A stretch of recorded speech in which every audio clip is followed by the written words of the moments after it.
오늘 우리 함께 볼 말씀은 요한복음 16장 25절에서 33절까지의 말씀입니다. 요한복음 16장 25절에서 33절까지 말씀을 함께 보도록 하겠습니다. 이것을 비유로 너희에게 일렀거니와 때가 이르면 다시 비유로 너희에게 이르지 않고 아버지에 대한 것을 밝히 이르리라. 그날에 너희가 내 이름으로 구할 것이요 내가 너희를 위하여 아버지께 구하겠다 하는 말이 아니니 이는 너희가 나를 사랑하고 또 내가 하나님께로부터 온 줄 믿었으므로 아버지께서 친히 너희를 사랑하심이라. 내가 아버지에게서 나와 세상에 왔고 다시 세상을 떠나 아버지께로 가노라 하시니 제자들이 말하되 지금은 밝히 말씀하시고 아무 비유로도 하지 아니하시니 우리가 지금에야 주께서 모든 것을 아시고 또 사람의 물음을 기다리시지 않는 줄 아나이다. 이로써 하나님께로부터 나오심을 우리가 믿사옵나이다. 예수께서 대답하시되 이제는 너희가 믿느냐? 보라 너희가 다 각각 제 곳으로 흩어지고 나를 혼자 둘 때가 오나니 벌써 왔도다. 그러나 내가 혼자 있는 것이 아니라 아버지께서 나와 함께 계시느니라. 이것을 너희에게 이르는 것은 너희로 내 안에서 평안을 누리게 하려 함이라. 세상에서는 너희가 환난을 당하나 담대하라. 내가 세상을 이기었노라. 아멘. 좋은 생각이라는 책에서 본 글귀입니다. 과거 서양에서는 시집가는 딸에게 진주를 주는 풍습이 있었다라고 합니다. 이 진주를 frozen tears, 얼어붙은 눈물이라고 불렀다고 하는데요. 딸이 결혼 생활을 하다가 힘들고 속상해질 때 조개가 자신의 살 속에 박힌 모래 아래 고통을 이겨내고 진주를 만들어내는 것처럼 그렇게 잘 참고 견디라는 의미로 어머니가 딸에게 줬다라고 합니다. 진주는 조개 안에서 만들어집니다. 조개가 숨을 쉬기 위해 입을 벌리는 과정에서 어쩌다가 조개의 몸속에 모래알이 들어오게 되면 조개는 큰 고통을 느끼게 됩니다. 그때 조개는 그 고통을 이겨내기 위해서 그 고통을 없애려고 진주층이라는 자기 속에서 나오는 액체로 모래알 주변을 덮고 또 덮게 됩니다.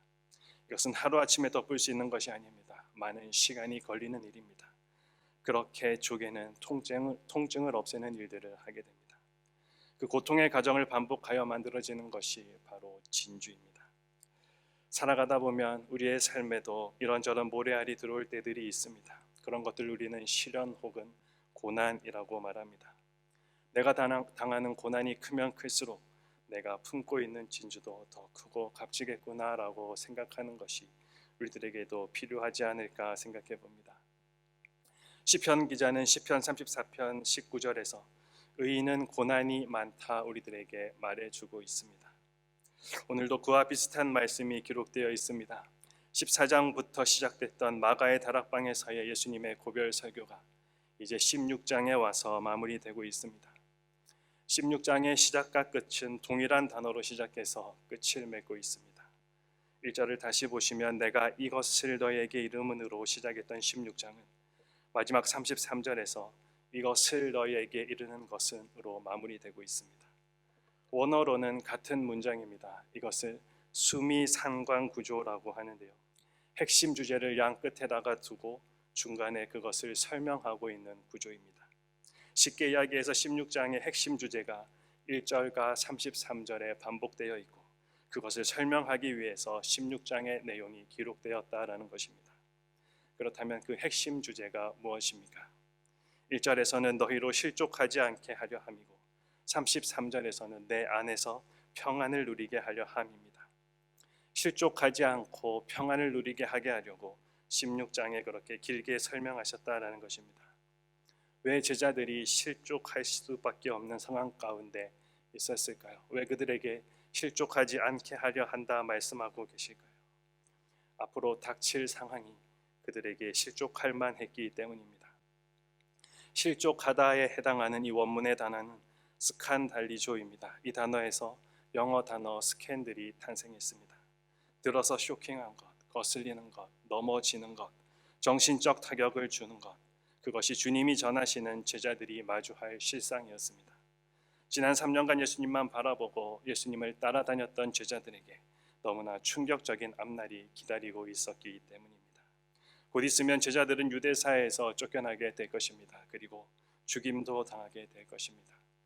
예수님은 그들이 떠날 것이라는 것, 예수님이 그들을 떠나가실 것이라는 사실도 너무나도 충격적인데 그 전에 제자들이 먼저 뿔뿔이 흩어지고 주님을 버리게 될 것이다 하는 예수님께서 말씀하고 계십니다. 그렇게 되면 예수님의 사역은 철저하게 실패한 것처럼 보일 것입니다. 세상이 그 모습을 보고 웃을 때 그리고 기뻐할 때 우리는 애통하고 슬퍼할 수밖에 없을 것입니다. 그런데 그런 상황에서 무슨 평안을 누리게 하시겠다라는 것입니까? 33절 말씀을 다시 한번 읽어봅니다. 이것을 너희에게 이르는 것은 너희로 내 안에서 평안을 누리게 하려 함이라. 예수님이 약속하시고 있는 평안은 예수님 안에 있는 평안입니다. 33절에 기록된 내 안에서라는 이 표현은 바로 앞장인 15장에서 포도나무와 가지 비유에서 계속해서 반복되어 나오는 단어입니다. 이 비유의 핵심은 예수 그리스도 안에 있으면 열매를 맺고 그리고 떠나면 아무것도 할 수 없을 뿐만 아니라 밖에 버려지고 불태워진다라는 것입니다. 뿐만 아니라 그 안에 있는 자들에게는 무엇이든지 그의 이름으로 구하면 이루어질 것이라는 것이 그 약속이 15장과 16장에 반복해서 주어지고 있습니다. 예수님의 이 약속이 우리들에게 평안을 주는 것입니다. 현실에 반전이 있을 것이다 라는 것, 그 미래의 약속, 근심이 기쁨이 되리라는 그 약속, 결국은 눈에 보이는 현실과 눈에 보이지 않는 약속의 대립입니다. 여러분은 어느 쪽에 더 믿음이 가십니까? 아무리 생각해도 눈에 보이는 게 더 믿음직한 것이 당연한 우리의 마음 아니겠습니까? 눈에 보이지 않는 약속에 내 믿음을 걸어서 환난 중에 평안할 수 있는 이성적이고 현실적인 근거가 도대체 무엇이라고 예수님께서 말해주시고 계시는 것입니까? 예수님은 내 안에 평안을 누리게 하려 함이라 선언하신 이후에 다음과 같은 말씀을 하십니다. 세상에서는 너희가 환난을 당하나. 여러분, 얼마나 황당한 이야기입니까? 33절은 다음과 같은 대칭 구조를 가지고 있습니다. 내 안에서는 평안을 갖는다. 하지만 세상 안에서는 환난을 갖는다. 그런데 제자들은 그리스도 안에서 평안을 누립니다. 하지만 동시에 결코 잊지 말아야 할 사실은 세상 안에서는 그들이 환난을 당한다라는 것입니다. 이것은 둘 중에 어떤 하나를 선택할 수 있는 양자택일의 선택이 아닙니다. 둘 다 엄연한 그리스도인들의 현실입니다. 평안과 환난, 그 끊임없는 갈등의 연속에서 예수님께서는 우리들에게 담대하라 명령하고 계십니다. 담대하라는 말의 의미는 계속해서 용기를 내라, 계속해서 무서워 말라입니다. 이것은 당시 제자들이 세상에 대한 두려움에 사로잡혀 있었음을 우리들에게 보여주고 있는 말씀입니다. 그럼에도 그런 그들에게 눈에 보이는 세상이 아니라 눈에 보이지 않는 약속을 믿고 담대하라 예수님께서 말씀하고 계십니다. 아무리 봐도 세상 안에서의 환난이 더 커 보이는데 어떻게 예수님 안의 평안으로 그 환난을 무서워하지 않을 수 있겠습니까? 원망 가득한 마음으로 우리가 질문이 들어올 때 예수님께서 다음과 같이 말씀하십니다.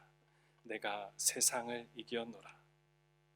세상이 가하는 핍박과 위협 앞에서 담대할 수 있는 근거는 바로 우리 주님께서 이미 세상을 이기셨기 때문입니다. 주님께서 세상을 이기셨다는 이 사실 하나가 정말 야구에서 9회 말 투아웃 풀카운트와 같은 정말로 막막한 그 상황, 나의 현실과 같은 그 상황을 역전시켜 버립니다. 우리가 세상을 이기신 예수님께 속한 이상 세상은 우리를 이기지 못하기 때문입니다. 예수님은 마귀의 일을 멸하시려고 이 땅 가운데 오셨습니다. 그리고 십자가에 죽으시고 부활하심으로 이 사역을 완성하셨습니다. 십자가에서 모든 것을 잃은 것 같아 보였지만 죽음을 이기시고 부활하셨다는 그 사실이 우리에게 보이지 않는 약속을 믿을 수 있는 담대함을 주게 되는 것입니다. 고린도전서 15장 19절 말씀에 바울이 이렇게 고백합니다. 만일 그리스도 안에서 우리의 바라는 것이 다만 이 세상의 삶뿐이면 모든 사람 가운데 우리가 더욱 불쌍한 자이리라. 사도 바울의 이 외침이 정말로 같은 이유에서 고백하고 있는 말이 아니겠습니까? 이 승리가 사실이 아니면 무엇으로 예수를 떠나 흩어졌던 그 제자들이 죽음 앞에서 기쁨을 잃지 않고 순교의 삶을 받아들일 수 있었겠습니까? 이 승리가 사실이 아니라면 무엇으로 우리는 사방으로 우겨쌈을 당한 것 같은 이 현실 속에서 보이지 않는 미래의 약속을 믿고 오늘의 평안을 바라고 누릴 수가 있겠습니까? 약속대로 주님께서 부활하셨기에 모든 것은 달라졌고 또 모든 것은 달라질 것입니다. 그것 하나가 어떠한 절망 속에서도 담대하게 오늘을 살게 하는 우리의 유일한 소망이 되는 것입니다. 말씀을 시작하면서 진주 이야기를 나누었습니다. 모래알이 몸속으로 들어오는 조개가 본능적으로 보이는 반응은 두 가지라고 합니다. 하나는 앞서 말씀드린 대로 들어온 모래의 도전을 받아들여서 생명의 즙을 짜내 모래를 감싸기 시작하는 것, 이 과정을 통해 진주가 만들어지게 됩니다. 그리고 또 하나는 몸속으로 들어온 모래알을 무시해 버리는 것입니다. 무시해 버리면 어떤 일이 벌어지게 되겠습니까? 그 조개는 끝내 병들어서 죽게 된다라고 합니다. 누구나 삶에 시련과 고난이 있습니다. 특별히 그리스도인들에게는 예수님을 믿는다는 이유로 받는 고난들이 함께 있습니다. 이 고난과 시련에 어떻게 대처하느냐에 따라 우리가 달라지게 됩니다. 타협하거나 체념해버리면 삶이 그만큼 어려워지고 병들어 버리지만 진주를 품는 과정으로 받아들이고 담대히 맞서게 되면 그만큼 성숙해져 간다라는 것입니다. 그리고 그 행위는 우리의 신앙 고백이기도 합니다. 성도의 믿음도 두 가지로 나타날 수 있습니다. 하나는 입술의 고백 속에 나타나는 믿음이고 또 하나는 생활 속에 나타나는 믿음입니다. 우리의 믿음은 어디에 속해 있습니까? 야고보 사도는 행함이 없는 믿음은 죽은 것이다 우리들에게 말했습니다. 우리의 믿음이 입술의 고백 속에만 머물지 않고 삶 가운데 드러나고 보여지는 믿음이 되어져야 하겠습니다. 믿음의 사람들은 환난의 물결이 아무리 거세게 밀려올지라도 두려워 떨거나 피하지 않고 당당하게 맞섰습니다. 자기와 함께 하시는 그리스도가 세상보다 크다는 사실을 믿었기 때문입니다. 그리고 혼자 외롭게 싸우는 것이 아니라 주께서 우리와 함께 싸우고 있음을 알고 있었기 때문입니다. 앞서 소개해드렸던 시편 34편 19절 말씀에서 의인은 고난이 많다 고백했던 시편 기자는 곧바로 다음과 같은 고백을 함께하고 있습니다. 의인은 고난이 많으나 여호와께서 그의 모든 고난에서 건지시는도다. 오늘도 이 주님만 바라보고 인생의 모래알, 그 모래알들을 아름다운 진주로 만들어가는 하루가 되기를, 그리고 인생의 모래알 속에서도 더욱 담대해져서 믿음을 증명하고 세상이 감당치 못하는 믿음의 사람들로 살아가시기를 소망합니다.